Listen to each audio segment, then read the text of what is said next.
नमस्कार, मैं हूं दीपाली राणा। आप देख रहे हैं मिड कैप मंत्रा। शुरुआत करते हैं इस वक्त की हेडलाइंस के साथ। बाजार के लिए दो अच्छी खबरें। कच्चे तेल में गिरावट और बढ़ी, $98 के नीचे आया ब्रेंट। उधर रुपया भी निचले स्तरों से 58 पैसे मजबूत हुआ। $1 का भाव ₹94.45 के करीब। कच्चे तेल में नरमी और रुपए की मजबूती से बाजार में रिकवरी। निफ्टी करीब 50 अंक उछलकर 24,400 के पास। निफ्टी बैंक निफ्टी में भी 0.25% की तेजी। मिड कैप स्मॉल कैप्स कर रहे हैं आउट परफॉर्म।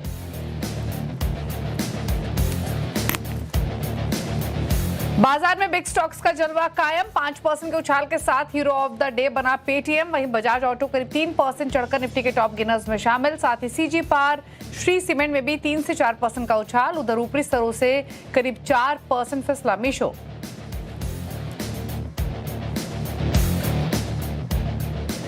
ऑटो शेयरों में दूसरे दिन भी तूफानी रफ्तार। निफ्टी ऑटो इंडेक्स 0.2% चढ़ा। हीरो मोटोकॉर्प 5% ज्यादा उछलकर वायदा के टॉप गेनर्स में शामिल। बॉश और एमएनएम में भी 2 से 3% की बढ़त। साथ ही मेटल, कैपिटल गुड्स, डिफेंस में मजबूती।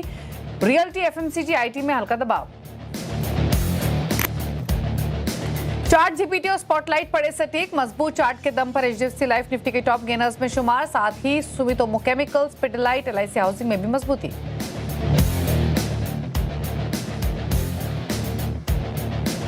रिजल्ट के बाद फैसला गोदरेज कंज्यूमर शेयर करीब 5% गिरकर वायदा के टॉप लूजर्स में शुमार। साथ ही ब्लू स्टार, पीबी फिनटेक 3% तक लुढ़के, लेकिन नतीजों के बाद कंसाई नेरोलैक में 5% की तेजी।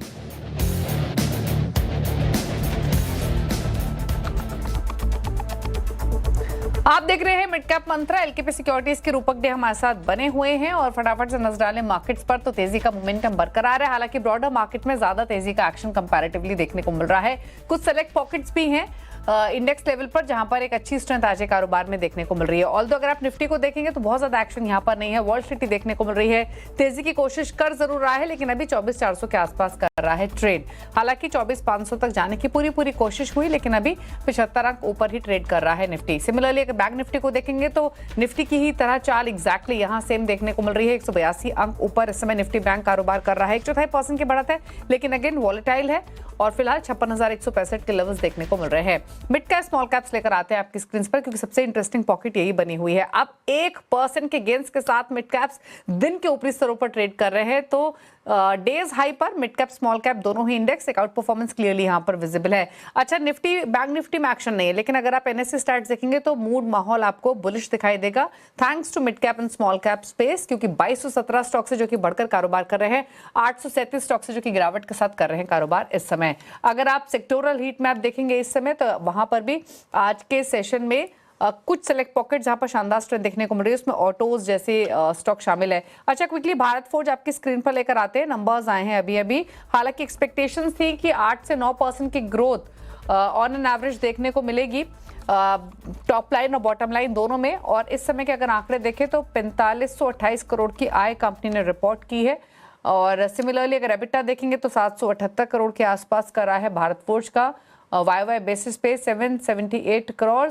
रेवेन्यूज अगर देखेंगे तो इनफैक्ट एक्सपेक्टेशन से लोअर साइड पर हालांकि नंबर्स आते हुए दिखाई दे रहे हैं। ₹6.5 की फाइनल डिविडेंड का भी ऐलान किया है कंपनी ने और numbers slightly lower than expectations दिखाई दे रहे हैं, क्योंकि नेट प्रॉफिट्स तो 233 करोड़ ही आए हैं। हम अनुमान लगा रहे थे कि लगभग 8-9% की ग्रोथ देखने को मिलेगी भारत फोर्ज में, लेकिन उसके उलट यहाँ पर आंकड़ा 390 करोड़ का आंकड़ा हम एंटिसिपेट करके चल रहे थे। सिमिलरली रेवेन्यूज अगर हम देखें तो यहाँ पर भी इनफैक्ट भारत फोर्ज के ये एबिटा के नंबर्स है 778 करोड़ के आंकड़े दिखाई दे रहे हैं। हालांकि स्टैंड अलोन एक्सपेक्टेशंस थी हमारी, ये शायद जो नंबर्स आप देख रहे हैं अपने स्क्रीन पर ही कंसोलिडेटेड बेसिस पे नंबर्स दिखाई दे रहे हैं भारत फोर्ज के, तो उस हिसाब से इनको आंकना सही नहीं होगा, क्योंकि जो एक्सपेक्टेशंस हमने बनाई थी वो स्टैंड अलोन बेसिस पे थी। स्टैंड अलोन बेसिस पे देखें तो आंकड़े इनफैक्ट बिट्टा अगर आप देखें 778 करोड़ के आसपास आते हुए दिखाई दिया है। डेफिनेटली कमी देखने को मिली है मुनाफे में, जो कि 233 करोड़ के आसपास आया है।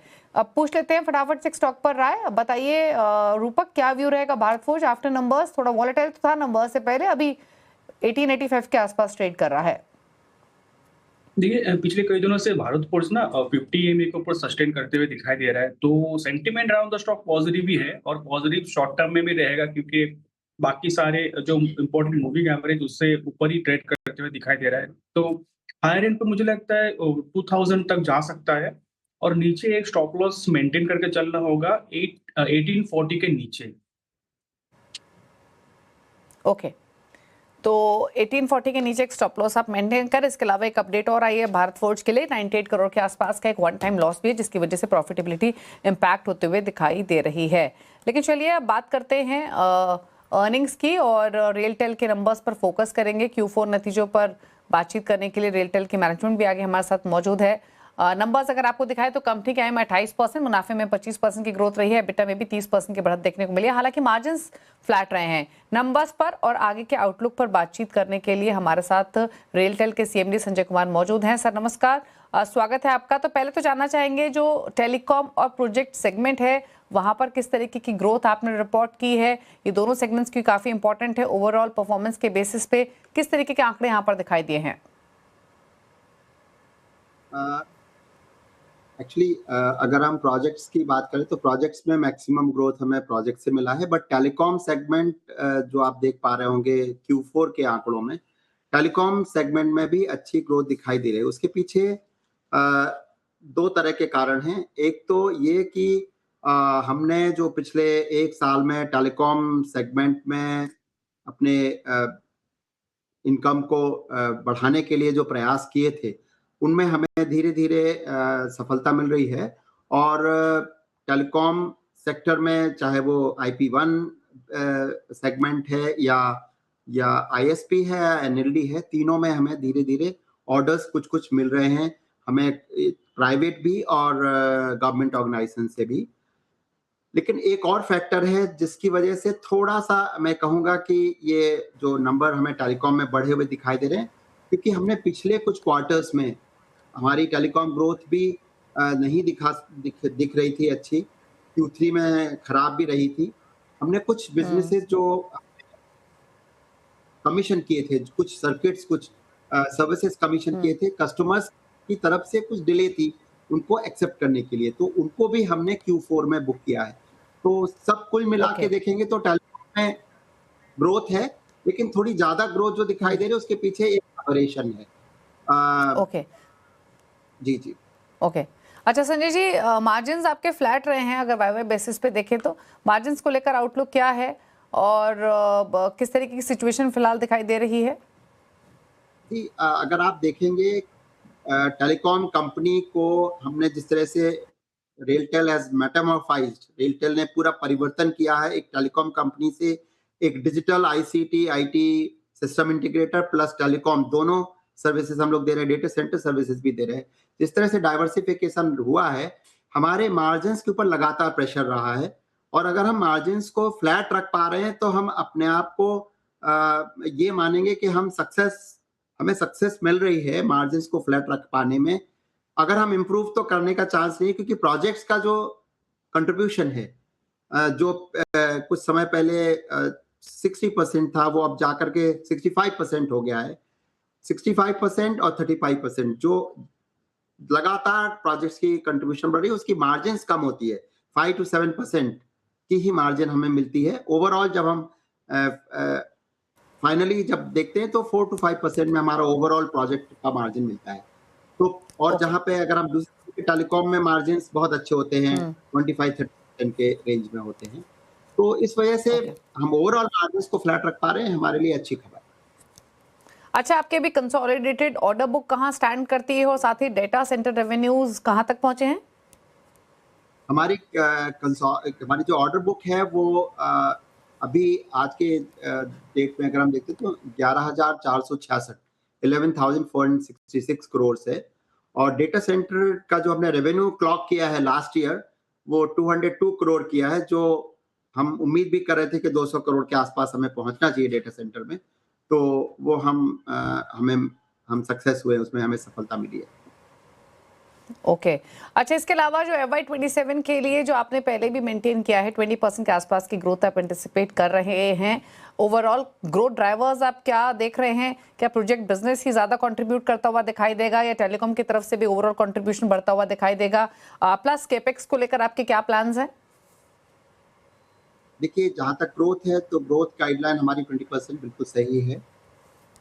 कंट्रीब्यूशन टेलीकॉम से भी आएगा, प्रोजेक्ट से भी आएगा, प्रोजेक्ट से ज्यादा आएगा। रीजन बीइंग जो जिस तरह से डिजिटाइजेशन प्रोजेक्ट्स हमारे कंट्री में लगातार बढ़ रहे हैं, लगातार डिमांड बढ़ रही है, सॉवरेन डेटा सेंटर्स की रिक्वायरमेंट बढ़ रही है। डेटा सेंटर सेगमेंट में हमारे को बहुत अच्छी उम्मीद है और हमने डेटा सेंटर सेगमेंट में अच्छा खासा हमने फोकस बढ़ाया हुआ है। नोएडा का डेटा सेंटर हमारा अगले साल लगभग इन्हीं दिनों तक हमें उम्मीद है कि 5 मेगावाट कैपेसिटी का डेटा सेंटर हमारा तैयार हो जाएगा। इसके अलावा हमारे जो डेटा सेंटर के जो दूसरे पैसिव रियल स्टेट ऑपरेटर्स हैं कुछ, जिनके पास इन्होंने पैसिव इंफ्रास्ट्रक्चर क्रिएट किया हुआ, लाइक अनंतराज या अडानी कनेक्ट्स और इवन टेक्नो डिजिटल, इनके अपने डेटा सेंटर्स इन्होंने पैसिव इंफ्रा बनाया हुआ है। वहां पे हमने इनके साथ लीज करार किए हुए हैं, उनसे भी हमें ग्रोथ मिलने की उम्मीद है। मुंबई का एज डेटा सेंटर हमारा तैयार हो गया है, दिल्ली का गुड़गांव में एक एज डेटा सेंटर हमारा तैयार हो गया है। तो इन सब तरफ से हमको ग्रोथ मिलेगी और जैसा कि आपने कहा प्रोजेक्ट बिजनेस से ऑफ कोर्स ज्यादा होगी, टेलीकॉम से अच्छी होगी। ओके, अच्छा एक फाइनल सवाल और सर आपसे, अगर हम ओवरसीज ऑर्डर बुक की एक्सपेंशन की बात करें तो क्या लाइक्लीहुड नजर आ रहा है? अभी आपको MEAK से एक ऑर्डर मिला ही है इथियोपिया में data centre, greenfield data centre लगाने के लिए। क्या वो प्रोग्रेस ऑन ट्रैक है, जैसे कि 1 ईयर के अंदर कंप्लीशन के बाद 3 साल का मेंटेनेंस भी रहेगा, प्लस इसी तरीके के सिमिलर ऑर्डर्स या ग्रोथ एंटिसिपेट करके चले यहाँ से? बिल्कुल, देखिए इंटरनेशनल बिजनेस हमारे लिए एक नया सेगमेंट है और इथियोपिया का जो हमें एक डेटा सेंटर का ऑर्डर मिला है वो एक मैं कहूँगा कि ब्रेक थ्रू है हमारे लिए, और अभी तक वो प्रोजेक्ट ट्रैक पर है। कुछ और अपॉर्चुनिटीज अभी थी और मतलब उन पर हम लोग की टीम्स काम कर रही है। तो इसमें मैं अभी ऐसा कुछ नहीं कहना चाहूँगा कि हम FY27 में कोई बहुत बड़ा काम करने वाले हैं, लेकिन इंटरनेशनल बिजनेस में एक शुरुआत हो गई है। छोटे छोटे ऑर्डर, छोटे या बड़े जैसे भी ऑर्डर्स हमारे सामने आएंगे और हमारी कैपेबिलिटी के हिसाब से हमारे पार्टनर्स के साथ हम उन बिजनेस को करने का, उनको एक्वायर करने का प्रयास करेंगे, कोशिश करेंगे। तो FY27 में हम लोग कुछ और नए अकाउंट्स लाने की उम्मीद रखते हैं, लेकिन कुछ सिग्निफिकेंट दिखाई देगा ऐसा मैं नहीं कह सकता। ओके, चलिए शुक्रिया सर आने के लिए, CNBC आवाज पर अर्निंग्स पर आगे की ग्रोथ पर बातचीत करने के लिए। आपको गुड लक कमिंग क्वार्टर्स के लिए। तो नंबर्स के साथ साथ आगे के बिजनेस पर भी बातचीत की। स्टॉक अगर हम देखें तो पॉजिटिव बाय साइड ट्रेड होते हुए दिखाई दे रहा है। एक राय भी ले लेते हैं रूपक से। रूपक बताइए, रेलटेल कैसा लग रहा है आपको इन लेवल से? देखिए चार्ट में पॉजिटिव लग रहा है, तो यहाँ से सिग्निफिकेंट अपसाइड आ सकता है शॉर्ट टर्म में। 338 का एक स्टॉप लॉस रखना होगा और होल्ड करना होगा स्टॉक को for a target of 374। Okay, अच्छा इसके अलावा कुछ और ट्रेडिंग आइडियाज आपने आइडेंटिफाई किए हैं? बिल्कुल, मुथूट फाइनेंस मुझे बहुत अच्छा लग रहा है। फ्लैग पैटर्न ब्रेकआउट है डेली चार्ट में, तो सिग्निफिकेंट अपसाइड के लिए रेडी लग रहा है मुझे। 3610 के आसपास ट्रेड करते हुए दिखाई दे रहा है, तो यहाँ से मुझे लगता है 3800 तक जा सकता है और नीचे एक स्टॉप लॉस प्लेस करना होगा 3540 पे। दूसरा कॉल रहेगा BDL में भी फ्लैग पैटर्न ही है, कंसोलिडेशन ब्रेकआउट है, RSI पॉजिटिव मोमेंटम क्रॉसओवर में है, तो यहाँ से सिग्निफिकेंट अपसाइड आ सकता है। तो 1430 के आसपास चल रहा है, बाई की सलाह रहेगी with the stop loss of 1396 और टारगेट रहेगा 1520। अच्छा, इस बीच भारत फोर्ज आपकी स्क्रीन पर लेकर आते हैं। देखिए मैनेजमेंट की कमेंट्री के साथ साथ स्टॉक में क्या स्ट्रॉन्ग जंप देखने को मिला है। दरअसल जो प्रॉफिटेबिलिटी पे इंपैक्ट दिख रहा था वो एक वन टाइम इंपैक्ट है 98 करोड़ का, जिसका हम रिफ्लेक्शन प्रॉफिट्स में देख रहे हैं, लेकिन मैनेजमेंट ने क्लियरली कहा है कि FY27 में वो पूरे ऑप्टिमिस्टिक है। 25% रेवेन्यू ग्रोथ वो हासिल करेंगे। एबिटा फ्रंट पर ग्रोथ रहेगी जो कि ओवरऑल रेवेन्यूज को सपोर्ट करते हुए दिखाई देगी। साथ ही मैनेजमेंट ने कहा है कि वो कई ऑल्टरनेटिव बिजनेस अपॉर्चुनिटीज को भी परस्यू कर रहे हैं, स्पेशली इन यूरोप, ताकि वो जो मैन्युफैक्चरिंग फुटप्रिंट है उनके, उसको और फर्दर लीवरेज कर सके। इसके अलावा उन्होंने कहा है कि जो स्टील बिजनेस है CDP फोर्ज, भारत फोर्ज का, उसकी रिस्ट्रक्चरिंग भी उन्होंने शुरू कर दी है और बाय एंड ऑफ कैलेंडर 2027 वो होगी। तो ये मैनेजमेंट कमेंट्री के बाद का रिएक्शन है कि स्टॉक आप देखिए अब 8% ऊपर ट्रेड कर रहा है। एक बार रिविजिट करते हैं, टेक चेक लेते हैं। रूपक एक बार देखिए क्या strong reaction post management commentary 2000 के ऊपर ट्रेड करते हुए। बिल्कुल 2000 का टारगेट लग रहा था जैसे पहले डिस्कस किया था, बट अभी मुझे लगता है कि 2170 तक जा सकता है ऊपर, और नीचे हमें अभी स्टॉप लॉस मेंटेन करना है 1930 का। 1930 का एक ब्रेकआउट लेवल, तो उसके ऊपर ब्रेकआउट दिया और सिग्निफिकेंट वॉल्यूम के साथ ऊपर जा रहा है, तो 2170 अपसाइड में टारगेट, नीचे 1930 का स्टॉप लॉस रहेगा। ओके, स्ट्रॉन्ग अपमूव में 7.5% ऊपर इस समय भारत फोर्ज। अर्निंग्स के बाद क्या स्मार्ट रिएक्शन स्टॉक में देखने को मिला है। चलिए रुकने इसी के साथ एक ब्रेक के लिए, लौटेंगे तो कुछ और खबरें, जल्द वापस आते हैं। पर 30,000 करोड़ की संपत्ति का विवाद चल रहा है और इस विवाद को सुप्रीम कोर्ट ने मध्यस्थता के लिए भेज दिया है। कोर्ट ने इसके लिए पूर्व सीजीआई डीवाई चंद्रचूड़ को मध्यस्थ नियुक्त किया है। क्या है पूरा डिटेल समझते हैं पहले असीम मनचंदा से। असीम बताइए। देखिए, पिछले साल जो सोना ग्रुप के चेयरमैन संजय कपूर है, उनका निधन हो गया था। उसके बाद से उनकी जो माताजी और उनकी पत्नी के बीच में प्रॉपर्टी को लेकर के विवाद था। तो पहले ये मामला दिल्ली हाईकोर्ट पहुंचा। दिल्ली हाईकोर्ट में अभी भी इस मामले की सुनवाई चल रही है। तो उसके बाद जो उनकी माताजी है, उन्होंने सुप्रीम कोर्ट के अंदर याचिका दायर की। सुप्रीम कोर्ट ने पिछले हफ्ते जब इस मामले की सुनवाई हुई थी तो उनको सलाह दी कि आप इस मामले में मीडिएशन करें। आज जब इस मामले की सुनवाई हुई तो सुप्रीम कोर्ट को बताया गया कि दोनों पार्टियां मीडिएशन करने के लिए तैयार है। तो सुप्रीम कोर्ट ने इस पूरे मामले को अब फिलहाल मीडिएशन के लिए भेज दिया और इसके लिए जो फॉर्मर सीजीआई डीवाई चंद्रचूड़ है, उनको मीडिएटर इसके अंदर नियुक्त किया। सुप्रीम कोर्ट ने साफ कहा कि ये जो पूरा मामला है, घर की प्रॉपर्टी का विवाद है, ये घर का मामला है, ये घर में ही सुलझा लिया जाना चाहिए। ऐसा ना हो कि ये मामला लोगों के मनोरंजन के लिए बन जाए। तो सुप्रीम कोर्ट ने अब इस पूरे मामले की सुनवाई अब अगस्त के अंदर करेगा। तो उम्मीद है कि अगस्त से पहले पहले दोनों पार्टियां मिलकर के बैठेंगी और आपस में विवाद को सुलझा लेंगी। शुक्रिया आपका असीम डिटेल बताने के लिए। और सोना बीएलडब्ल्यू का अगर आप स्टॉक भी देखेंगे तो पहले एक प्रेशर में दिखाई दे रहा था, लेकिन अब लोअर लेवल से थोड़ा संभला है और अब फ्लैट कारोबार कर रहा है। रुकने इसी के साथ एक और ब्रेक के लिए, जल्द वापस आते हैं। 1 साल पूरे हो गए हैं। पिछले साल आज के ही दिन भारतीय सेना ने पाकिस्तान में मौजूद आतंकी ठिकानों पर बड़ा हमला किया था। इस ऑपरेशन के बाद डिफेंस सेक्टर में काफी हलचल रही। 1 साल में डिफेंस स्टॉक्स ने जोरदार रिटर्न भी दिया। ऑपरेशन सिंदूर का डिफेंस सेक्टर पर क्या असर रहा, इसको बताने के लिए मेरे सहयोगी हुरमास फताकिया मौजूद हैं। हुरमास बताइए। 1 साल में बहुत कुछ ऐसा हुआ है जिस पर आत्मनिर्भर भारत और डिफेंस सेक्टर को ज़्यादा बल दिया गया है, तो उन सबकी बात हम करेंगे। लेकिन पिछले 1 साल में अगर आप देखें तो निफ्टी इंडिया डिफेंस इंडेक्स जो है, जिसमें 30% की तेज़ी आपको देखने मिली है और उसमें कई सारे ऐसे स्टॉक्स हैं जिन्होंने आउट परफॉर्म करा है सेक्टर को, इंडेक्स को। MTR टेक एक ऐसा स्टॉक है जो कि टॉप परफॉर्मर रहा है पिछले 12 महीनों का। 350% की तेज़ी यहाँ पर देखने मिली है। हालांकि ये और बात है कि MTR टेक के अन्य बिजनेसेस भी है डिफेंस के अलावा। एक्सिस केड्स में 180% की और अपोलो माइक्रो में भी 164% की तेजी देखने मिली है।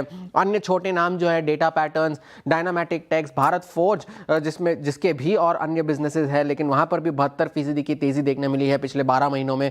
एम्फोसिस इस वक्त सरकारी PSU कंपनियों पर भी था, तो उन सरकारी डिफेंस कंपनीज में जो कि गार्डन रीच एक आउट परफॉर्मर बनकर निकला है। BEL में 40% की तेजी थी, कोचिन शिपयार्ड में 18% की तेजी थी। लेकिन 2 बड़े नाम ऐसे हैं जो कि अंडर परफॉर्मर्स रहे हैं और यही 2 इकलौते ऐसे स्टॉक्स हैं जिन्होंने नेगेटिव रिटर्न्स दिए हैं 12 महीनों में। मैसगांव डॉक एक नाम है जिसमें 11% की गिरावट है और भारत डायनामिक्स में 8% की गिरावट है। अब पिछले 12 महीनों में इस पूरे सेक्टर में हुआ है क्या? जब बजट में एम्फेसिस ज़्यादा दिया गया है डिफेंस सेक्टर को, आवंटन में 15% का इजाफा देखने मिला है। केपेक्स बजट में भी 22% की तेजी देखने मिली थी और ये आंकड़ा भी 2 लाख करोड़ के पार है। केपेक्स में भी ज्यादातर जो है डोमेस्टिक प्रोक्योरमेंट पर ज्यादा बल दिया गया है, ज्यादा एम्फेसिस दिया गया है।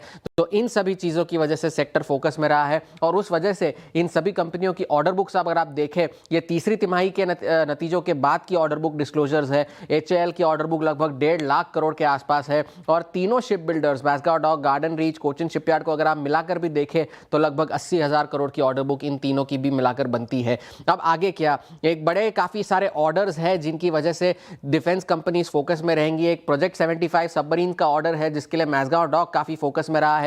नेक्स्ट जेन जो कि कॉर्वेट व्हीकल्स है, उनके भी एक ऑर्डर्स की जो है पाइपलाइन में है। फ्यूचर के लिए लड़ाकू व्हीकल्स है जिनके LNT, भारत फोर्ज वगैरह और quick to air, surface to air missiles जो कि QRSAM ऑर्डर एक BEL के लिए जो फोकस में रहा है, वो अभी भी पाइपलाइन में है, जो कि पिछली तिमाही में आना था लेकिन अब ये इस तिमाही में स्पिल ओवर हो सकता है। तो इन सभी कारणों की वजह से डिफेंस कंपनीज फोकस में रही है। काफ़ी सारों ने आउट परफॉर्म भी किया है लेकिन कुछ बड़े ट्रिगर्स अभी भी लाइंड अप है। ओके, शुक्रिया आपका होरमास ये डिटेल्स बताने के लिए। और डिफेंस स्पेस के स्टॉक्स पर राय भी ले लेते हैं। इनफैक्ट आज कोचिन शिपयार्ड में भी एक्शन देखने को मिल रहा है। एचएएल पर इनफैक्ट राय लेते हैं क्योंकि ये तो 2-3 दिनों से लगातार चल रहा है। इस समय अगर हम देखेंगे तो 4700 के ऊपर ट्रेड कर रहा है। क्विकली रूपक क्या राय रहेगी एचएएल पर? दी स्ट्रॉन्ग व्यू रहेगा। सिग्निफिकेंट ब्रेकआउट दिया, एक तो फ्लैग पैटर्न बनाया था, उसका ब्रेकआउट आया, तो यहाँ से मुझे लगता है सिग्निफिकेंट रैली टुवर्ड्स 5100 हो सकता है। करंटली स्टॉक को होल्ड करना चाहिए with stop loss of 4600। Okay, well thank you रूपक आने के लिए शो में और सभी ट्रेडिंग स्ट्रैटेजीज रेकमेंड करने के लिए। रुक रहे हैं इसी के साथ एक ब्रेक के लिए। ब्रेक के उस पर आप देख सकते हैं न्यूयॉर्क कंपनी, लेकिन उससे पहले फटाफट से लेकर आते हैं क्लास नंबर 1 का अपडेट। इस हफ्ते मुकाबला है प्रति फिनमार्ट के हरीश जुजारी, चॉइस ब्रोकिंग के सचिन गुप्ता और फिनबर्ग मैनेजमेंट के मधु बंसल के बीच में। रिटर्न की स्थिति आपकी स्क्रीन पर लीड कर रहे हैं सचिन, इनफैक्ट मधु लीड कर रही है 7% के रिटर्न्स के साथ। सचिन 6.5% के रिटर्न्स इनका पोर्टफोलियो लेंड कर रहा है। हरीश का पोर्टफोलियो 4.5% का रिटर्न दे रहा है। इसी के साथ एक ब्रेक उस पर आप देखिए न्यूयॉर्क कंपनी आशीष वर्मा के साथ बातचीत होगी ब्रिगेड एंटरप्राइजेस के CFO योगेश पटेल से। एक छोटे से ब्रेक के बाद नमस्कार।